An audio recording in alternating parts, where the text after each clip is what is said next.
It was January 1944.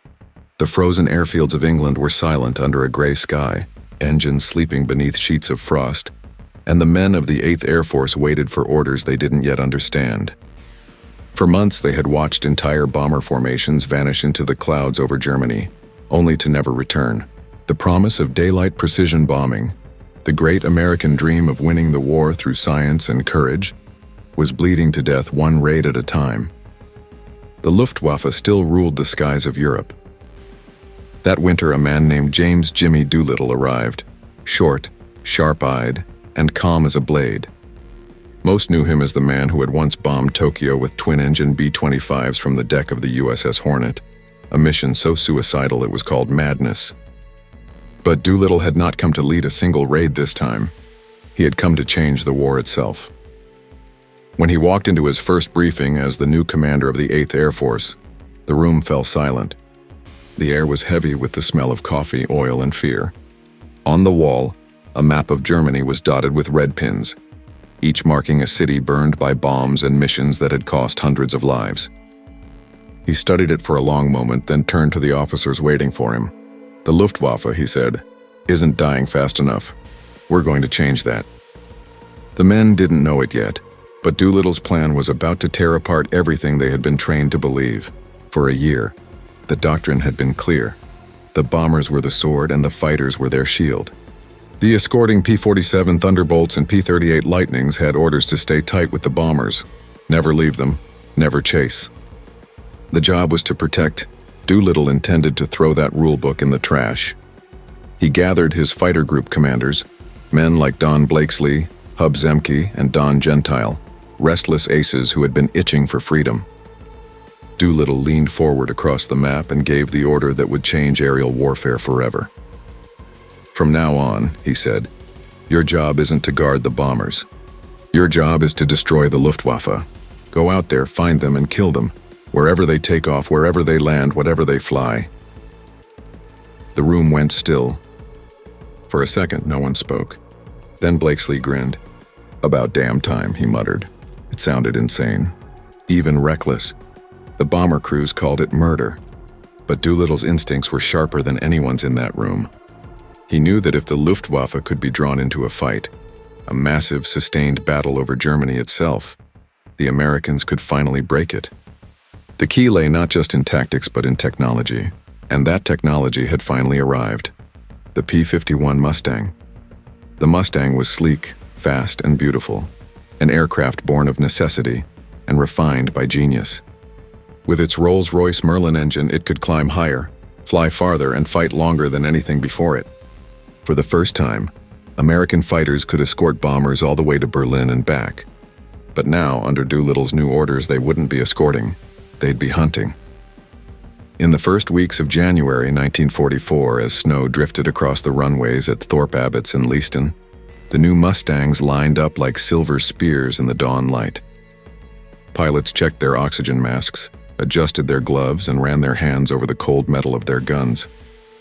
The air crews joked in low voices, but behind every grin was a memory of the Schweinfurt Regensburg disaster, October 14, 1943, Black Thursday, when 60 bombers were lost in a single day.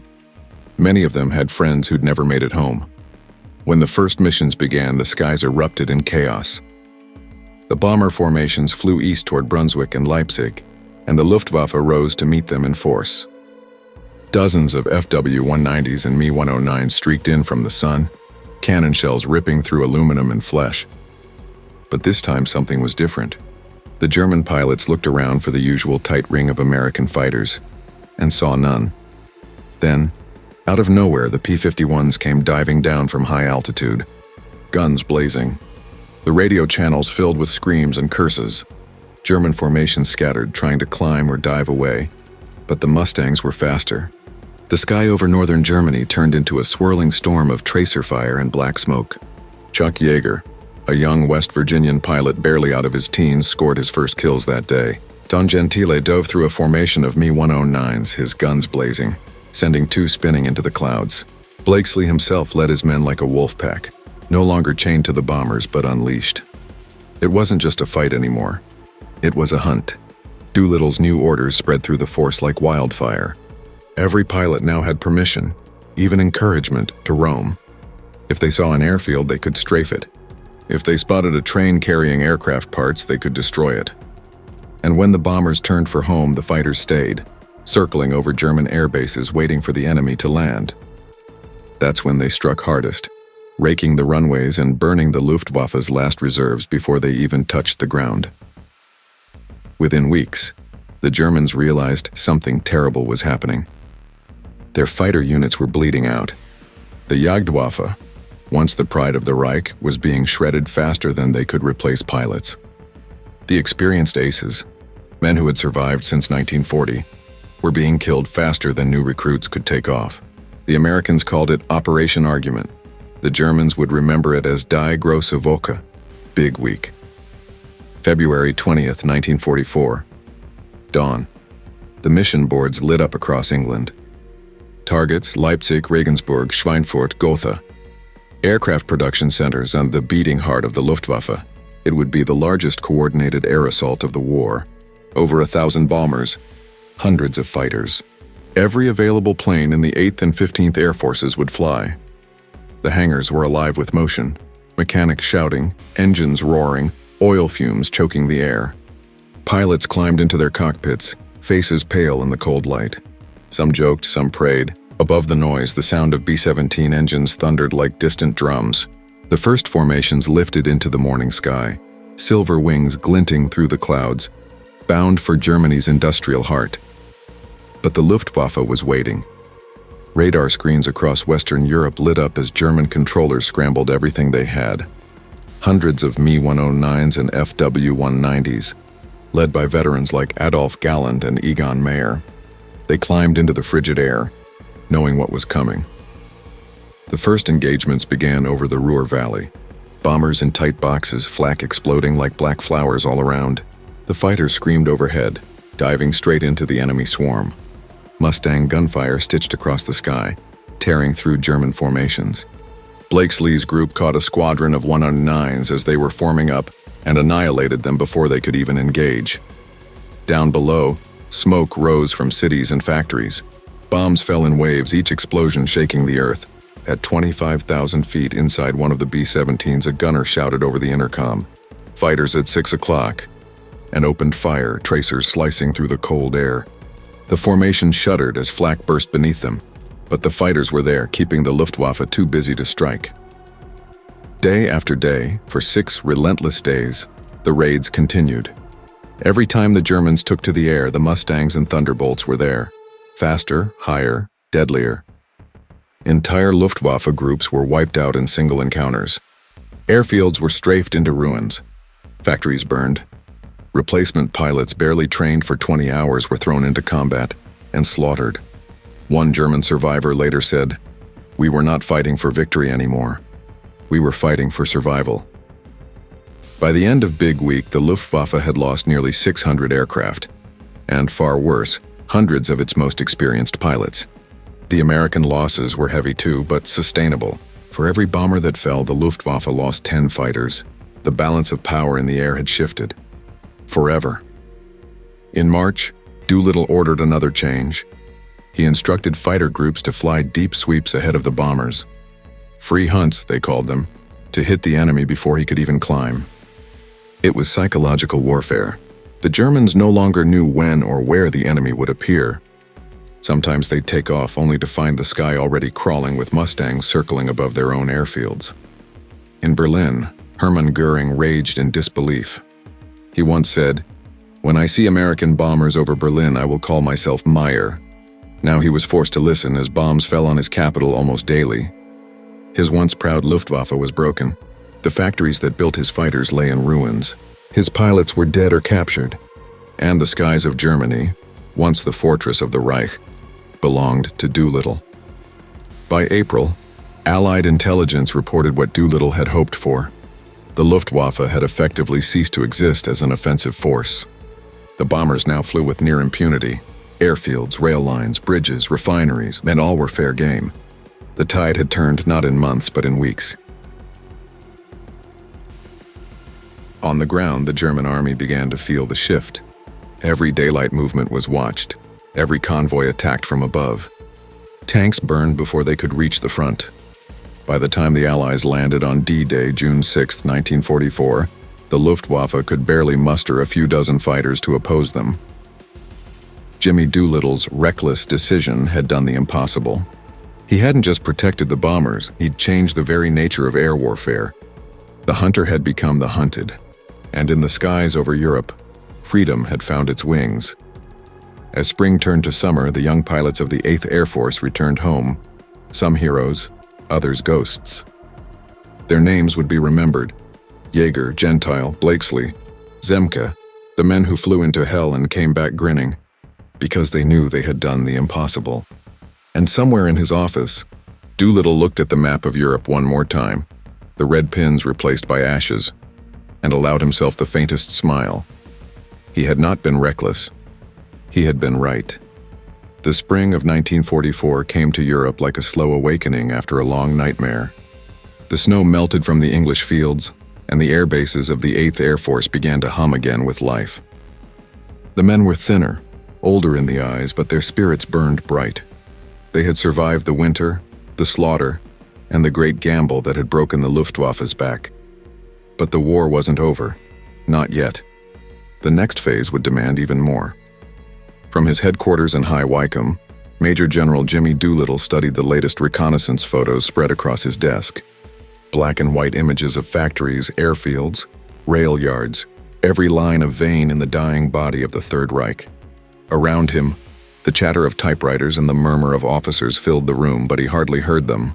His mind was already far ahead over the channel, thinking of Normandy. He knew something the bomber crews didn't yet fully understand. The destruction of the Luftwaffe wasn't an end in itself. It was the key to everything that would come next. The invasion of France, the liberation of Europe, the end of Hitler's empire. Without control of the skies, the beaches would become slaughterhouses. Air superiority wasn't just a goal anymore. It was destiny. Doolittle lit a cigarette, staring at the thin line of smoke curling upward. "We have to keep pressure on them," he murmured. "We have to make sure they never get up again." And so the hunt continued. The P-51 Mustangs and P-47 Thunderbolts roamed deeper and deeper into the Reich, now with near total freedom. They struck at rail lines carrying oil from Romania. They strafed trucks, locomotives, convoys, and anything that moved. They bombed airfields, hangars, and even aircraft parked half-finished on factory assembly lines. They called these missions rhubarbs and ramrods, but the truth was simpler. It was systematic extermination. For the young German pilots, fresh from flight school, the war had become a death sentence. They climbed into their Me-109s and FW-190s with barely 20 hours of flight time, facing opponents who had already survived years of combat. The skies over Germany had turned into a vast, invisible trap. One Luftwaffe veteran later recalled, "We could not even take off without being attacked." The sky was full of Mustangs. You could see their contrails everywhere, like white scars across the heavens. Every mission became a massacre. In March, near Hanover, a squadron of P-51s intercepted an entire German training wing, dozens of brand-new Me-109s on their maiden flight. Within minutes, the sky was filled with burning debris. The American pilots didn't cheer. They just watched, silent as the smoke drifted toward the horizon. War by now had lost its glory. At the same time, the bomber raids continued, now with overwhelming strength. The targets were no longer random. They were chosen with surgical precision. Aircraft factories in Regensburg, oil refineries in Leipzig, ball-bearing plants in Schweinfurt, synthetic fuel plants in Merseburg. Without oil, the Luftwaffe's wings would turn to lead. In one mission over Leipzig, thousands of bombers filled the sky, the formations stretching for miles. German flak burst around them in black clouds, but the fighters swept in ahead, tearing apart anything that rose to challenge them. Down below, smoke columns reached 20,000 feet into the sky. From the cockpit of his Mustang, Chuck Yeager watched in awe as the heart of the Reich burned. "We could see the whole damn country on fire," he later said. But even as Germany's Air Force crumbled, its leaders refused to believe the truth. Hermann Goering still strutted in his white uniform, promising Hitler that new wonder weapons, the Me-262 jet, the V-1, the V-2, would turn the tide. Yet even the jets, when they came, couldn't save them. There were too few and too late. The factories that built them were gone, the pilots dead. Inside the shattered remains of the Luftwaffe, morale collapsed. Once proud aces now flew with terror in their eyes. Their ranks filled with boys of 16 and 17 trembling in their cockpits. Some were killed before firing a single shot. Others bailed out only to be strafed as they drifted down. Doolittle's gamble had become a psychological war, and he was winning that, too. In April 1944, American intelligence intercepted Luftwaffe communications. They revealed confusion, panic, and despair. Commanders reported no operational readiness, fuel shortages or constant fighter harassment. One message simply read, "We are finished." That same month, Doolittle visited the frontline bases across England. He moved among the pilots quietly, asking questions, shaking hands. The men respected him, not as a distant general, but as one of their own. They knew he understood risk. He had lived it. He had flown it. At Leiston, he watched as ground crews loaded ammunition belts into P-51 wings. The smell of gasoline and oil filled the air. Nearby, Don Gentile, the smiling ace who had just surpassed Eddie Rickenbacker's World War I record, was preparing for another mission. Reporters gathered around, eager to photograph America's new hero. When Gentile later crashed his Mustang during a victory flypast, Doolittle didn't scold him. He simply said, "You've done enough, Don. Go home." Because Doolittle knew that heroes didn't win wars, systems did. Relentless, coordinated, merciless systems of power and precision. By May, that system was complete. The Allied air forces, American and British together, now owned the European sky. The RAF continued their night raids, the Americans by day. There was no hour, no weather, no darkness safe for Germany anymore. The Luftwaffe, once the terror of Europe, now fought like a cornered animal, striking only in bursts before being crushed again. And then came the message Doolittle had been waiting for. When the paratroopers of the 101st and 82nd Airborne dropped into Normandy, they did so under clear, safe skies. When the landing craft hit the beaches, the only danger came from guns on the ground, not from above. The Luftwaffe, once capable of launching thousands of fighters in a single day, now managed barely 200. The skies of Europe were no longer German. They were American. In the weeks after D-Day, the Allied advance surged across France, and the air power that Doolittle had forged became an unstoppable weapon. His fighters roamed far ahead of the front lines, cutting off supply lines, hammering retreating columns, and turning the roads of Normandy into graveyards of burnt armor. Every train, every truck, every tank that tried to move by daylight was doomed. By August, the German army was retreating toward the UT fuel, without hope. That was the legacy of Doolittle's strategy. After the war, he returned to America a quiet hero. Others were celebrated more loudly: Eisenhower, Patton, MacArthur. But those who had flown under his command knew the truth. Without his vision, D-Day might have been impossible. Without his daring, the bombers might never have reached Berlin. Without his courage to defy tradition, the Luftwaffe might have survived to fight another year. Years later, when asked about his so-called reckless tactics, Doolittle smiled faintly and said, "I wasn't reckless. I was desperate. There's a difference." He knew that desperation was sometimes the mother of victory, and so the story ended, not with fanfare, but with quiet skies. The roar of engines faded. The contrails disappeared. The young men who had fought those terrible duels returned home, those who could, to build lives and families in the peace they had earned. Some became legends. Chuck Yeager would go on to break the sound barrier. Don Blakeslee retired as one of the greatest American fighter leaders of all time. Others were forgotten, buried in the fields of France and Germany, their names carved into marble crosses under foreign skies. But together, they had done something extraordinary.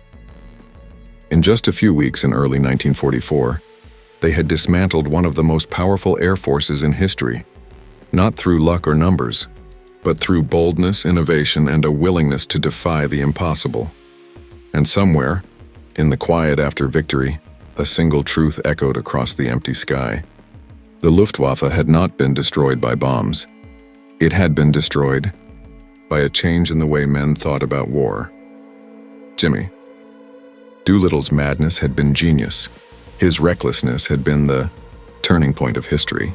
And in the end, the sky itself had become his greatest victory. Operation Overlord confirmed, June 6th. The invasion of Normandy. The air campaign shifted overnight. The bombers turned their fury toward France. Bridges, railways, supply lines, troop concentrations. The goal was simple: isolate the battlefield. Every road leading to the coast would be cut, every reinforcement delayed. For weeks, the sky over northern France burned. Villagers watched from their fields as waves of silver bombers thundered overhead, escorted by gleaming Mustangs and Thunderbolts that prowled the sky like hawks. The Luftwaffe tried to resist, but what little remained of its strength broke on the morning of D-Day, June 6, 1944. The greatest armada in history crossed the English Channel. Overhead, more than 11,000 Allied aircraft filled the sky. Doolittle's Mustang swept ahead, clearing the air of any German fighters. In truth, there were almost none left to fight. The few that took off were shot down within minutes. On that day, not a single Allied transport ship was lost to enemy air attack. When the paratroopers of the 101st and 82nd Airborne dropped into Normandy, they did so under clear, safe skies. When the landing craft hit the beaches, the only danger came from guns on the ground, not from above. The Luftwaffe, once capable of launching thousands of fighters in a single day, now managed barely 200. The skies of Europe were no longer German. They were American. In the weeks after D-Day, the Allied advance surged across France, and the air power that Doolittle had forged became an unstoppable weapon. His fighters roamed far ahead of the front lines, cutting off supply lines, hammering retreating columns, and turning the roads of Normandy into graveyards of burnt armor. Every train, every truck, every tank that tried to move by daylight was doomed. By August, the German army was retreating toward the Rhine. The Luftwaffe tried one last counterattack, Operation Bodenplatte, a desperate New Year's Day strike against Allied airfields. It failed catastrophically. The last of Germany's trained pilots died in that single morning. And so it ended where it had begun, not with a single battle, but with an idea. Jimmy Doolittle's reckless decision had destroyed not just aircraft, but the very soul of his enemy. He had understood something few generals ever do, that war in the air is not won by defense, but by dominance. By taking the fight to the enemy, by forcing him to rise and bleed until there's nothing left to rise again. When Germany finally surrendered in May 1945, Allied reconnaissance flights found hundreds of Luftwaffe aircraft abandoned on airfields, their engines stripped, their wings riddled with holes. Some were half buried in the mud, others still parked in neat rows, never having flown. In one hangar outside Munich, an American officer found a chalkboard left by a German mechanic. Written in shaky handwriting were the words, "Ohne Benzin, ohne Hoffnung," without fuel, without hope. That was the legacy of Doolittle's strategy. After the war, he returned to America a quiet hero. Others were celebrated more loudly: Eisenhower, Patton, MacArthur. But those who had flown under his command knew the truth. Without his vision, D-Day might have been impossible. Without his daring, the bombers might never have reached Berlin. Without his courage to defy tradition, the Luftwaffe might have survived to fight another year. Years later, when asked about his so-called reckless tactics, Doolittle smiled faintly and said, "I wasn't reckless. I was desperate." There's a difference. He knew that desperation was sometimes the mother of victory. And so the story ended, not with fanfare, but with quiet skies. The roar of engines faded. The contrails disappeared. The young men who had fought those terrible duels returned home, those who could, to build lives and families in the peace they had earned. Some became legends. Chuck Yeager would go on to break the sound barrier. Don Blakeslee retired as one of the greatest American fighter leaders of all time. Others were forgotten, buried in the fields of France and Germany, their names carved into marble crosses under foreign skies. But together, they had done something extraordinary. In just a few weeks in early 1944, they had dismantled one of the most powerful air forces in history, not through luck or numbers, but through boldness, innovation, and a willingness to defy the impossible. And somewhere, in the quiet after victory, a single truth echoed across the empty sky. The Luftwaffe had not been destroyed by bombs. It had been destroyed by a change in the way men thought about war. Jimmy Doolittle's madness had been genius. His recklessness had been the turning point of history. In the end, Jimmy Doolittle didn't just win the air war, he changed the very sky itself. And from that moment on, freedom would always fly with wings of steel. If you enjoyed this story of courage and innovation, subscribe for more untold battles that changed the course of history.